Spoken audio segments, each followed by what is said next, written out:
It's the gold rush town that captured the world's imagination. And far from disappearing into the veils of time, Dawson City, Canada is a place where the past lives. In historic buildings remarkably still standing, although some just barely. In strange and mysterious landforms filling creek beds and river valleys.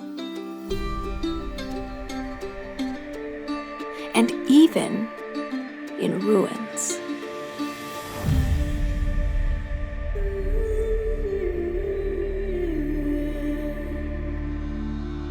Hidden along the overgrown banks of the Yukon River, evidence of an historic chapter waits to be explored.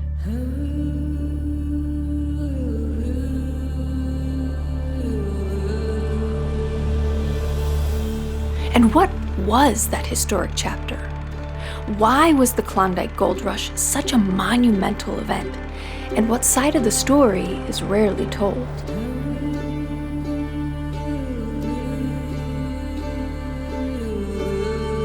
To find out, we explore the Dawson of today and quickly learn why it still has a reputation for being a place of unique character. So, how do I do this? You can drink it fast, or you can drink it slow, but your lip must touch this gnarly toe.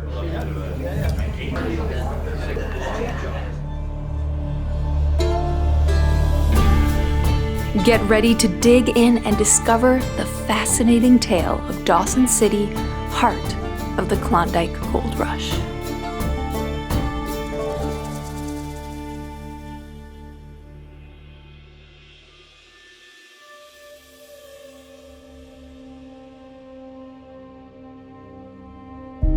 Yukon, Canada.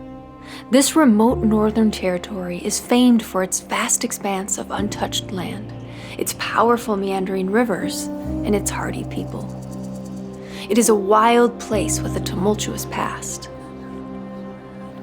And far from being out of sight, out of mind, pieces of that past are found scattered across the region. Far up a narrow valley, 10 miles from Dawson, a strange structure sits out of place. Is it a building or a boat? Indeed, it did float, but then how on earth did it get all the way up here, far from any river large enough to match its size? And what did it do?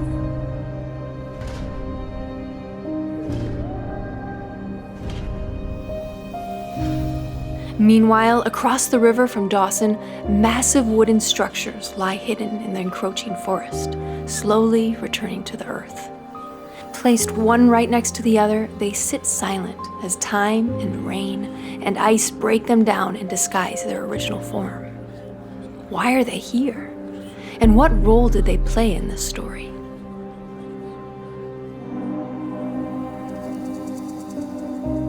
And finally, bizarre worm-like piles of rock snake, twist, and fill the valleys surrounding Dawson. Are they natural or man-made? If man-made, what force could have worked these features into the land? No other place better explains the presence of these mysterious relics and landforms than the city of Dawson, where this story begins.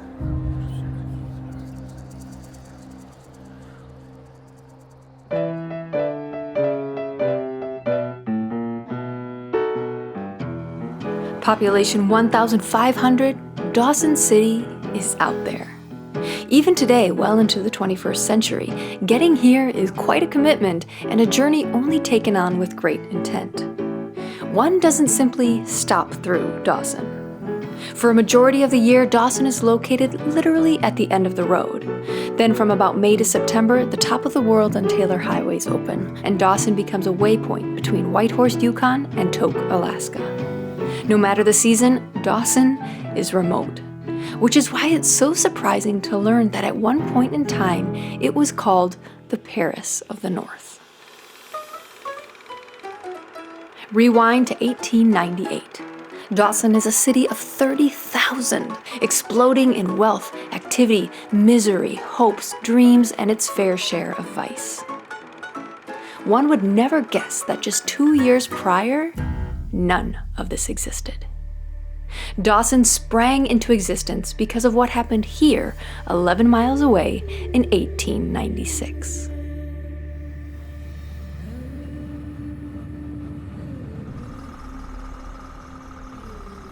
Right here in 1896, this man, named Skookum Jim Mason, was hunting with his nephew and his brother-in-law, and he discovered gold right in this spot.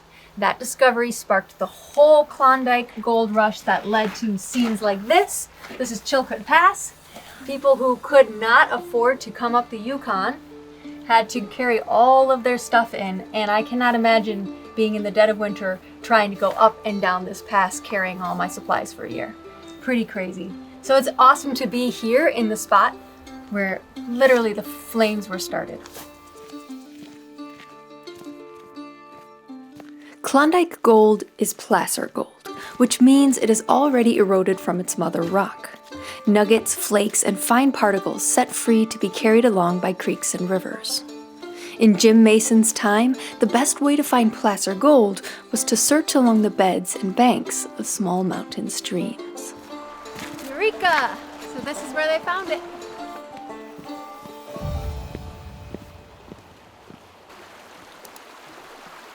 Did you find something? Kind of.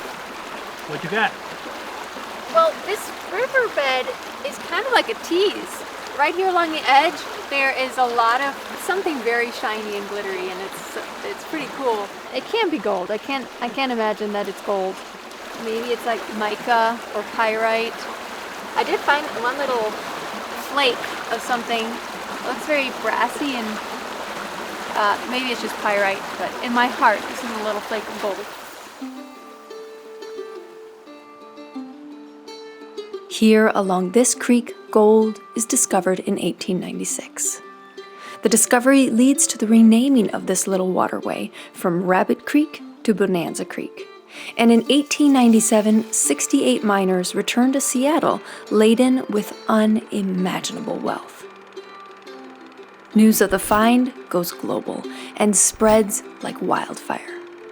What happens next is nothing short of cataclysmic.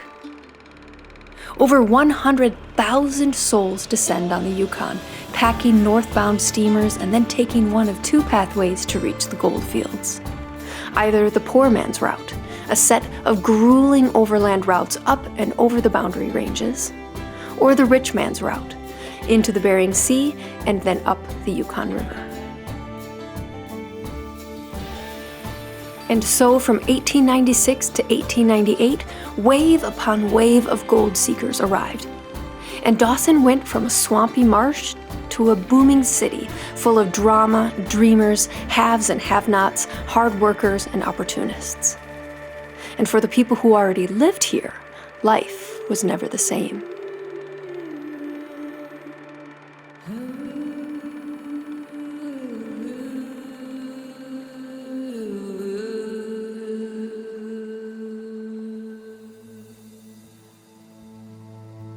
As far back as memory goes, the Trondheim have lived and fished at the confluence of the Yukon and the Klondike rivers. In fact, Trondheim means people of the river in the Han language. Trondheim might sound oddly familiar.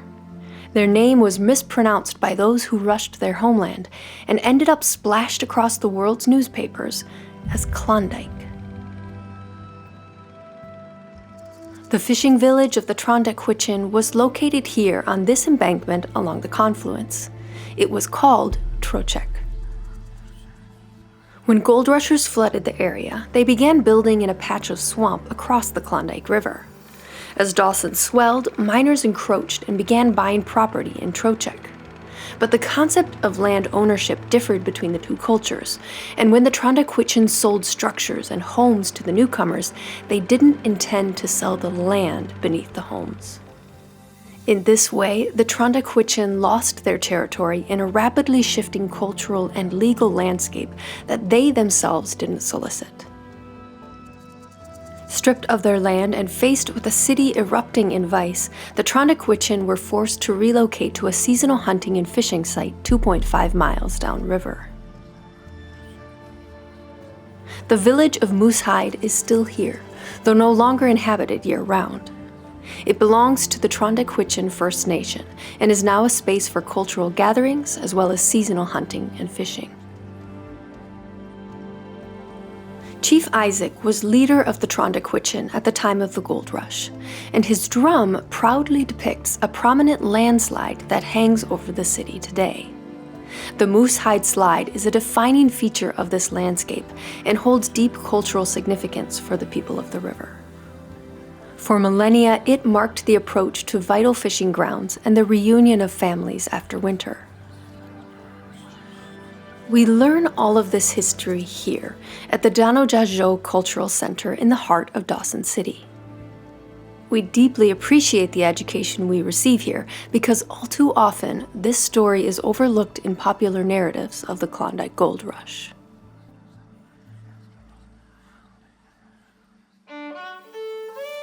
During the time of the gold rush, the Moosehide Slide signaled to prospectors that they had finally arrived in Dawson City.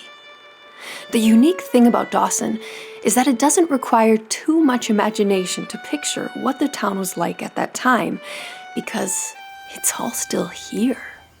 The sidewalks are still made of wooden planks. The roads are still unpaved.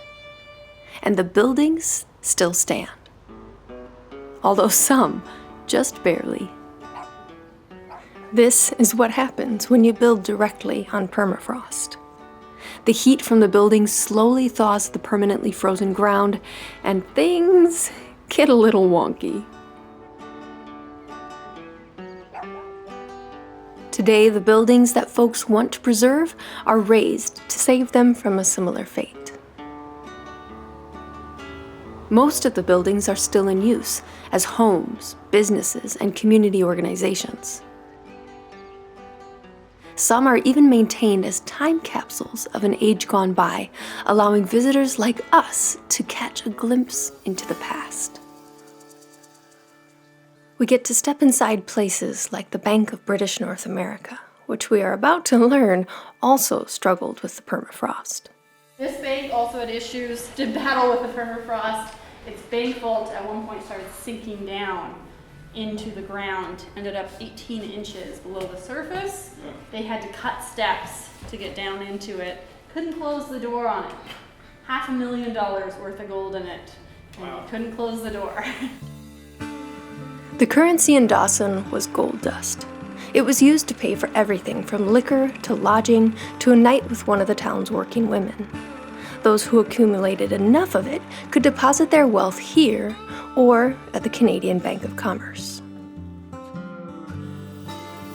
We also visit a saloon, remarkably restored to its original interior using an historic photograph. They kept the paintings the same. We got the king, Wilfrid Laurier. This lady up here, she's also kind of interesting. They had sent that picture around town asking people, do you recognize it? Does anything look familiar? And the hotel owner saw that and went, she looks really familiar. Went up into his attic and found the original, so we have that back here.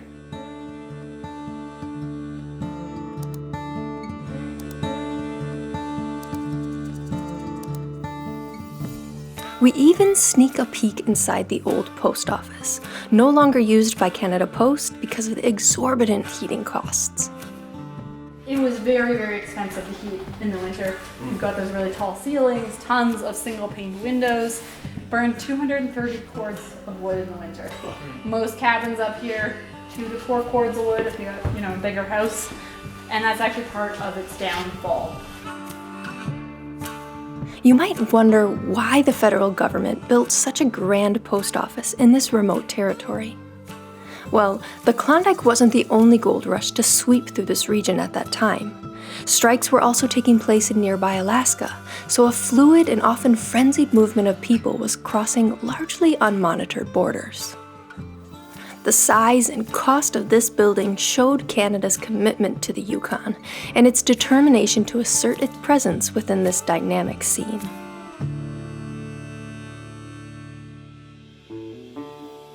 What do you do when you're a working class bloke with little financial education and you recently came into a sizable amount of money?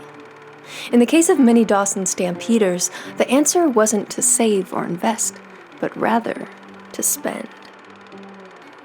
Just as Dawson swelled with prospectors and dreamers, it drew in savvy business folk, all too willing to give those miners a way to spend their gold dust. Dance halls and saloons, outfitters and brothels, all burst into being over the summer of '97. For many, it was the first time they could go to the theater, and so naturally, a theater was built. The Palace Grand Theater that stands in Dawson today is a replica, but a good one. The original was built in 1899 but fell into disrepair. This iteration was completed in 1962 and is identical in almost every way.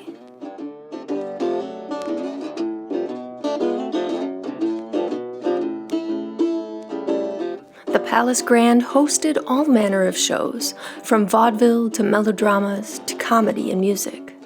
After the performance, chairs were stacked against the wall and the space transformed into a dance hall until the wee hours of the morning. The proprietor of the theater was a character known as Arizona Charlie. At 6'6" with hair to his shoulders, he was a Wild West performer and certainly looked the part. We explore the whole theater and its 3 levels. We see the office where Arizona Charlie worked, and the rooms where employees slept. We see the green rooms where performers prepared for the stage. And we even get a little taste of that exhilarating moment when the curtain was swept aside. Get ready, we're on stage in 5, 4, 3, 2, 1.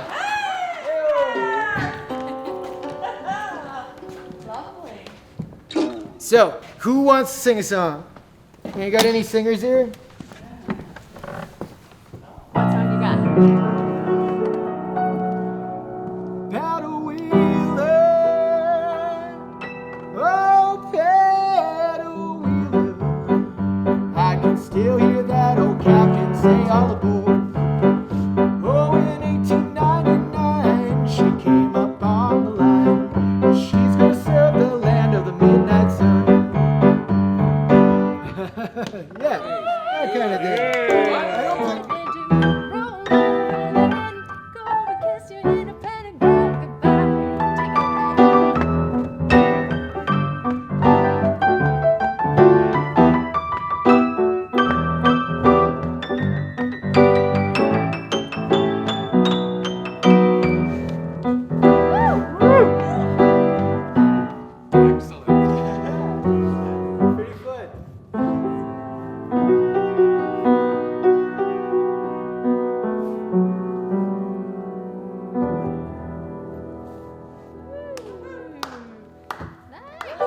And now that I've had my Palace Grand debut, that won't be a moment I'll forget anytime soon.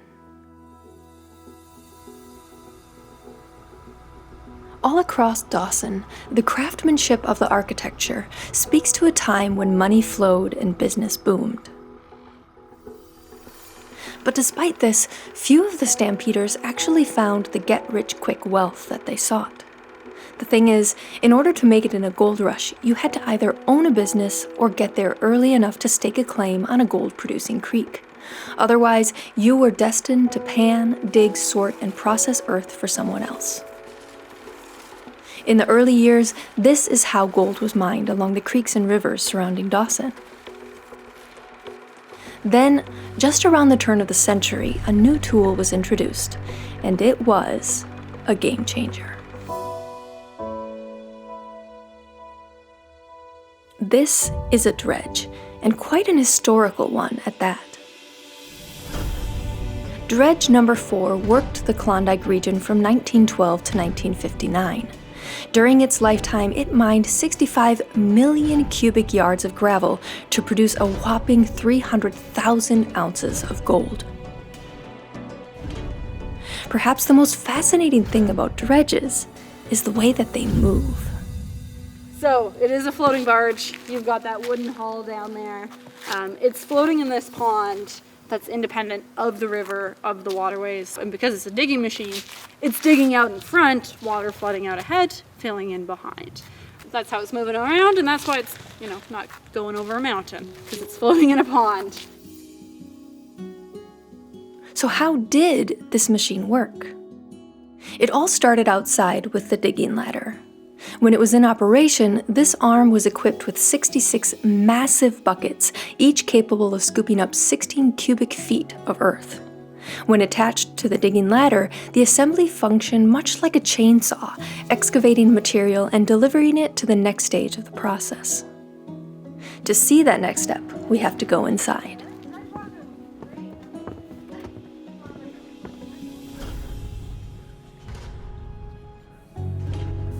The buckets unloaded their hull into this giant rotating cylinder called the trommel. It is punched with holes like a screen.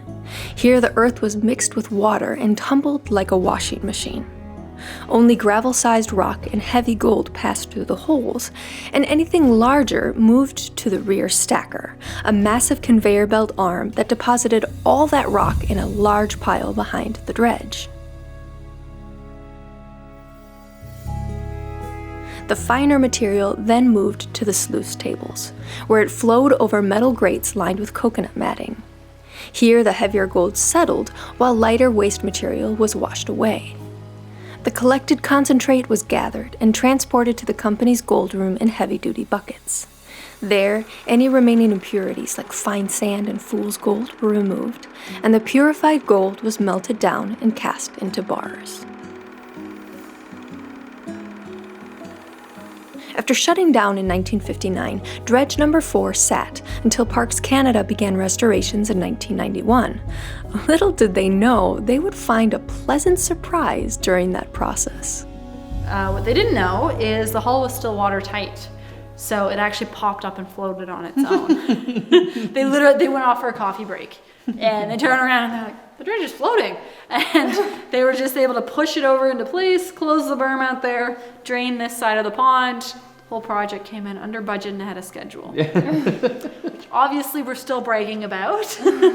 Very impressive for a government project. The dredges ushered in the age of corporate mining in the Klondike, quite a shift from the days of hand panning and small sluice operations.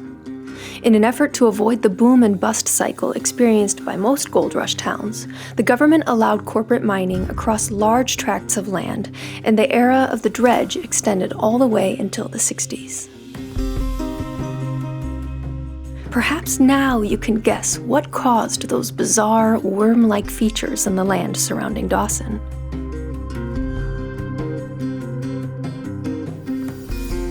Between 1901 and 1966, no fewer than 19 dredges worked the region, transforming valley floors into a maze of tailing piles.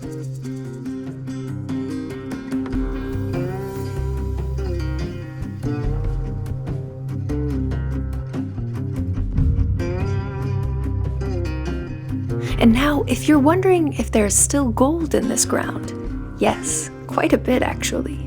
Although the days of plentiful nuggets are behind us, gold flakes can still be found in Bonanza Creek. And the way to get it is panning.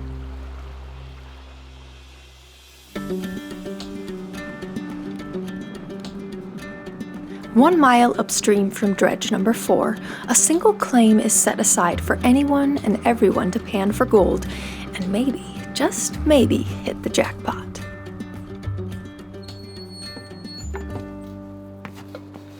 So the visitor center allows you to go borrow these pans, which is super cool, so that you can come out here to claim number 6 and try your luck at panning for gold. The cool thing is, if you find anything, you get to keep it. So we're gonna try our luck and see if we get lucky today.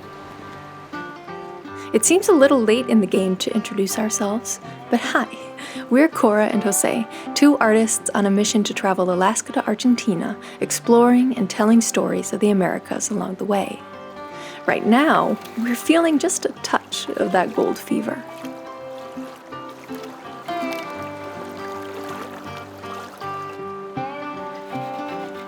Whether it's a pan, a sluice box, or a giant dredge, the process of mining placer gold is basically the same, and it all works because gold is heavy. Water and agitation help move everything else away, and the gold will always sink to the bottom. It's kind of interesting to think of all the people who came out here looking for gold. I kind of understand a little better the term gold fever. You just want to keep going. It's like, this is addictive. You try one batch, don't find anything, and then you get this fever. You're like, I want to keep going. The next batch, next batch. And I could just imagine being out here for hours and hours and hours and hours, just searching, and thinking, next one, the next one, I'm going to strike it big.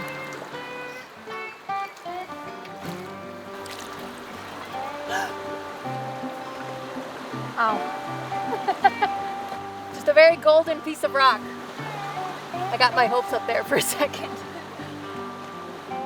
We don't strike it rich today, which is why we are so grateful for you, our faithful viewers, channel members, and patrons who help us keep these episodes coming.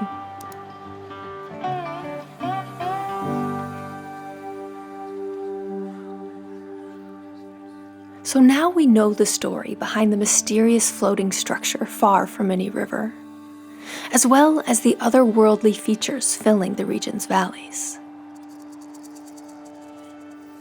But what of those ruins across the Yukon? To find out, we'll have to cross the river where we have been camped out, our home on wheels transformed for a brief time into a riverside haven.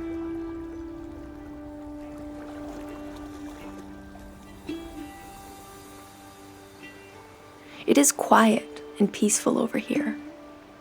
Every now and then we hear the sounds of Dawson wafting across the water. Shouts, laughter, a car horn, or a dog bark. We wonder what sounds cast across these waters in 1898.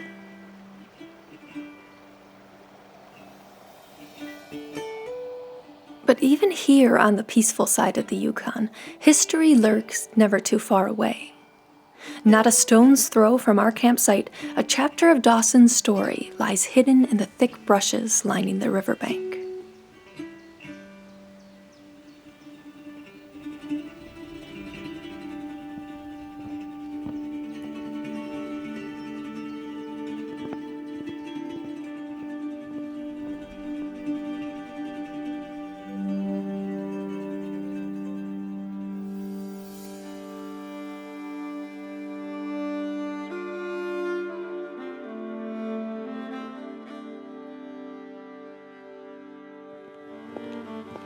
Oh wow, this is so cool. Holy cow. Look at that. So how long do you think this has been here? Well, I read that they basically stopped running around the 1950s. It's pretty amazing. So much wood and metal. It's so cool to see how nature just takes it back, you know? Absolutely. I mean, look at this tree growing like right inside of the boat. That one too.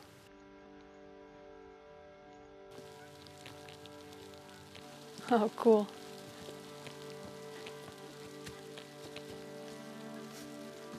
Wow. So the Yukon River was the superhighway of its day. Back then, before the roads arrived, if you wanted to get anywhere fast and you had the money for it, you wanted to take a stern wheeler, which is what this was, because it has a big wheel at the stern, which is the back of the ship. And these things had to be super powerful. The Yukon River is a very powerful river. It originates up in the Juneau ice field, goes past Whitehorse, comes past Dawson City, goes all the way through Alaska and empties into the Bering Sea.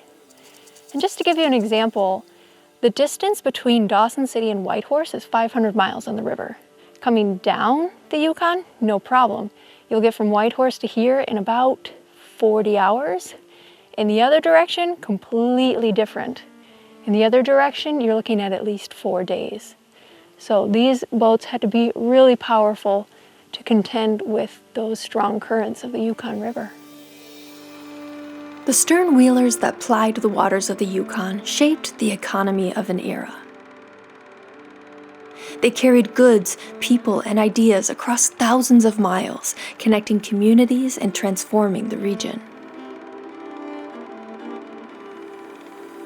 The age of the sternwheeler came to a close with the arrival of the Klondike Highway to Dawson in 1953. A few lucky sternwheelers from that era are preserved, one in Dawson, another in Whitehorse. Some sit at the bottom of the river, and some live to work another day in other great rivers of the north. 6 of them were laid to rest here, along the banks of the Yukon, each vessel holding countless stories of lives lived in a tumultuous time.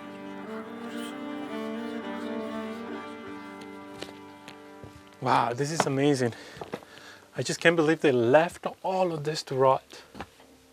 Just think about how many lives, the people who rowed this boat, where they were coming from, where they were going to, why they were out here, what was their goal, what was their mission, who were the people that they were sending letters to.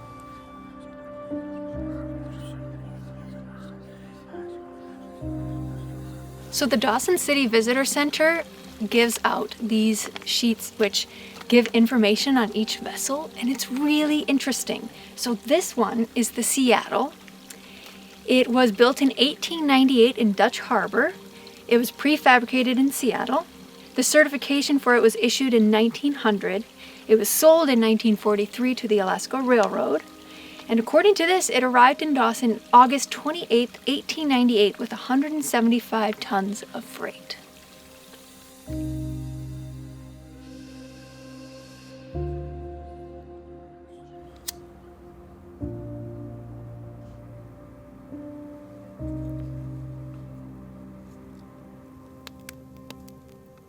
Tonight we rest up because tomorrow we leave this side of the Yukon for good. We'll move to a campground downtown and enter the next stage of our time here, exploring the Dawson of today.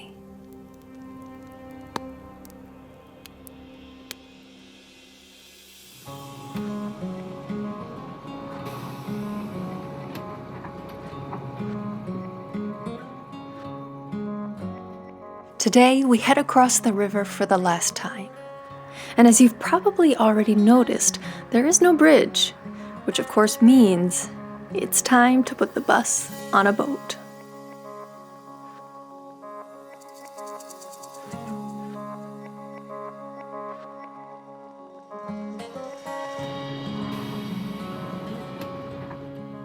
The Yukon River is a wonder of the natural world. It stretches 2,000 miles from its headwaters in British Columbia, Canada, to its mouth in Alaska, USA. It traverses the entire Yukon Territory, itself named for the river, and perhaps no other fact adequately expresses the wildness of this river than the number of bridges that cross it. 4. Only 4 vehicle-bearing bridges traverse the Yukon. We crossed the only one in Alaska on our journey to the Arctic Ocean. We will cross the other 3 when we take you down the famous Klondike Highway. But here in Dawson, the George Black Ferry does the job. A free service of the Yukon government, it runs from about May through October. In the winter, an ice bridge is maintained, and in the shoulder seasons, those living across the river are on their own.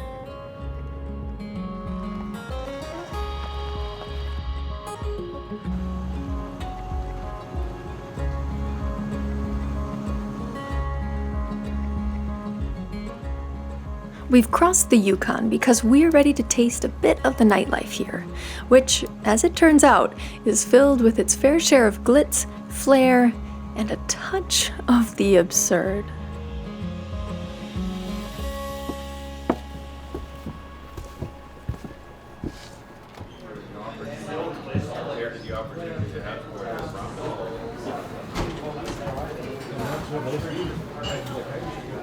You the tow captain? Yes, I am. So how do I do this?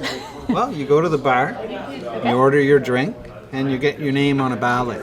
And then I'll call you up when it's your turn. All right, let's do it.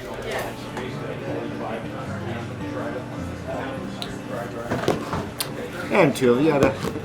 Mm-hmm. Oh yeah.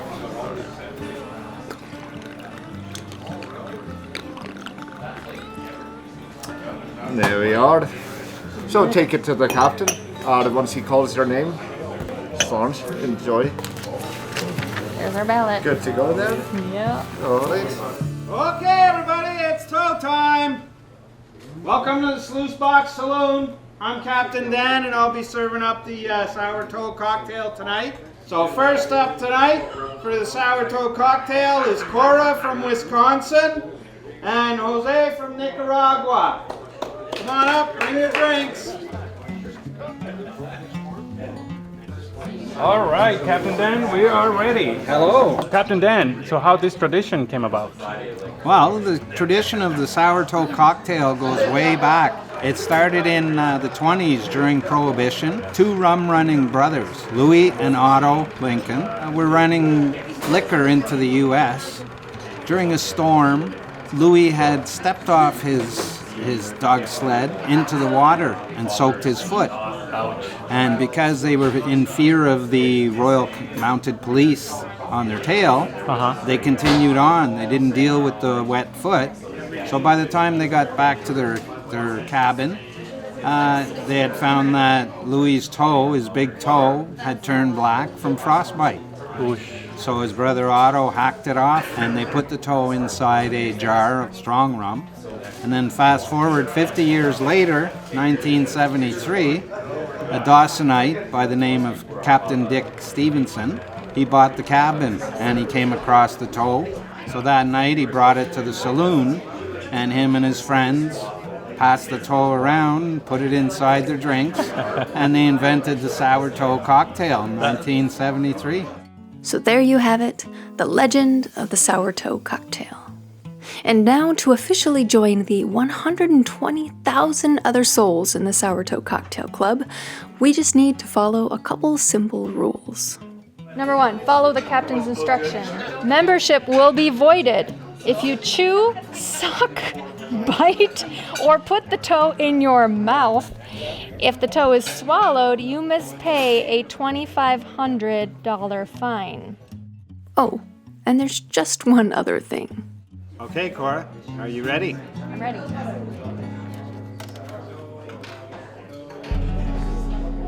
You can drink it fast, or you can drink it slow. But your lip must touch this gnarly toe.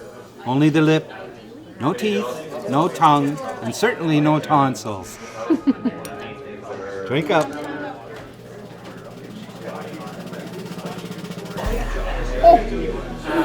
Welcome to the club. Thank you. I'm in. You just joined the club. All right, it's my turn. It's your turn, Jose. Are you ready? I think I am. All right. You can drink it fast, or you can drink it slow. But your lip must touch this gnarly toe.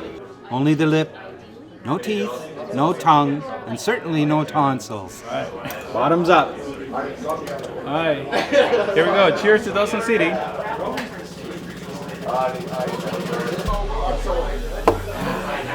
You got it. Welcome to the club.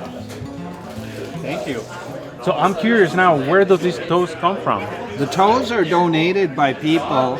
Either they've lost toes to frostbite, or when people die, they'll put it in their will. They donate the toe to the Sourtoe Cocktail Club. We've had toes that have been swallowed, toes that have been stolen, toes that have been lost. And what happened to the original one? The original toe, I don't know. I'm not sure actually what happened. It was a long time ago, 50 years ago, Right. so maybe somebody swallowed it, or maybe it just got old and they replaced it. We may be wrong, but we have a feeling that in our entire journey from Alaska to Argentina, we'll be hard-pressed to find a tradition as macabre and iconic as this one.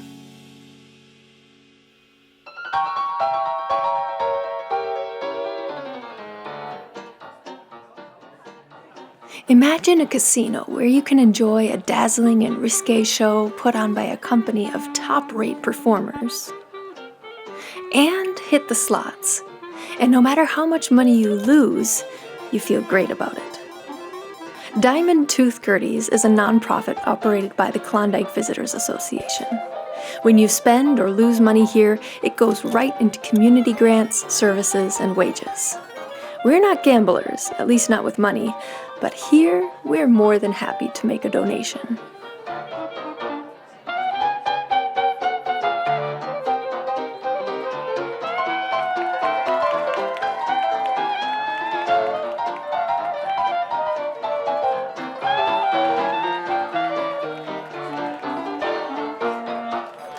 Gertie and the Gold Rush Girls light up the stage 3 times a night in a tribute to the lively dance halls and body theater culture of early Dawson. The company flawlessly flows from one act to the next, showcasing an enviable amount of stamina. For a pair of artists on lonely and remote roads for quite some time now, it's a welcome burst of culture.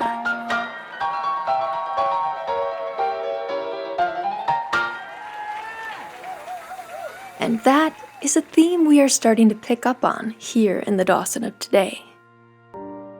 The prominent role of arts and culture. It makes sense. The Klondike Gold Rush was no minor page of history. It shook the world, transformed a region, and shaped the lives of millions. Not just those who lived through the Gold Rush years, but every generation that followed. The allure of gold is strong, and the stories born here have echoed across the world. The poetry of Robert Service immortalized the spirit of the Yukon, weaving tales of rugged survival and eccentric characters of the North. His work was shaped by the 8 years he spent here in Dawson in this very cabin. And few of us U.S. citizens made it through grade school without reading White Fang and Call of the Wild, the famous works of Jack London, who himself joined the Gold Rush and lived here in this cabin from 1897 to 1898. With such a compelling story, literary footprint, and rich First Nations heritage, it is no surprise that Dawson has a strong foothold in the arts. And for this pair of artists, that is an exciting thing to explore.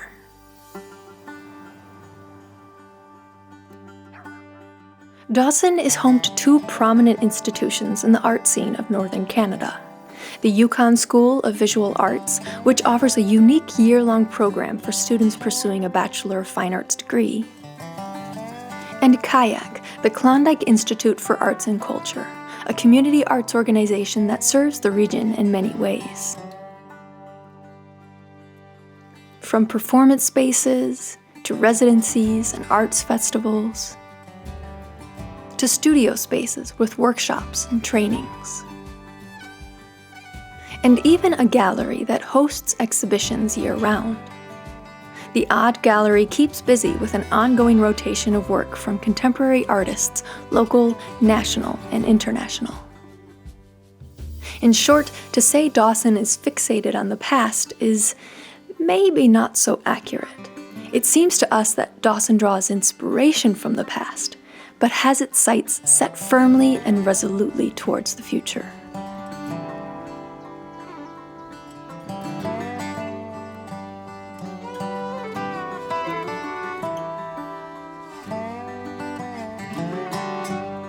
And why are we so into the art scene? I am an artist on the music side of things, and Jose is a visual artist with a strong penchant for photography, which is why we are so tickled to find this art installation downtown. For a photographer, this is like going back to the very first drawing board.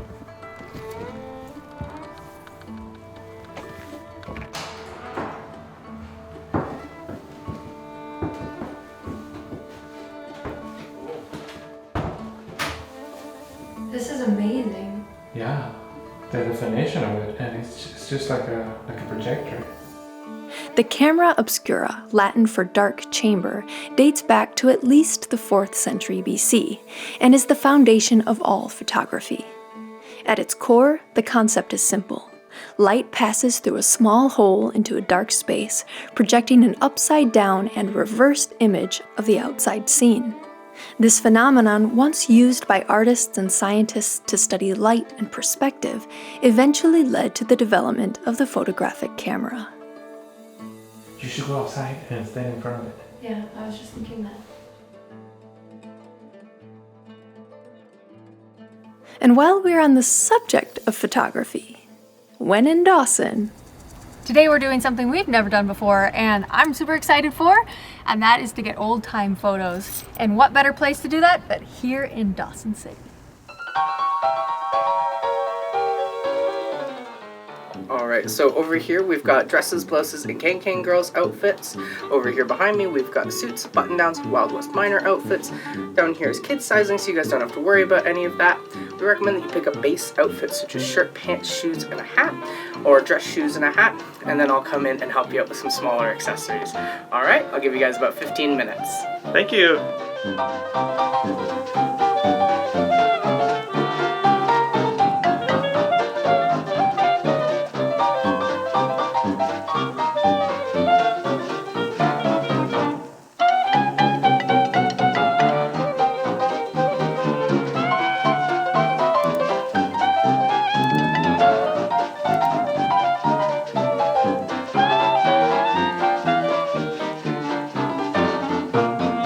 Yeah, there we go. I look like the Chiquita lady from the bananas. You know what? I see it. I see it. Just have a seat right there. And I'm gonna give you that. Oh yeah. And you just put your hand on top. Yeah, just like that. You can just kind of let your elbow hang a bit. Perfect. So we're gonna go serious faces and then big smiles, okay? We're gonna go serious faces. 3, 2, 1. I want you guys to pretend that you've just heard the most scandalous, shocking thing of your entire life. We want big drama, big gossip. 3, 2, 1. They want everything you got. What are you gonna do? So 3, 2, 1.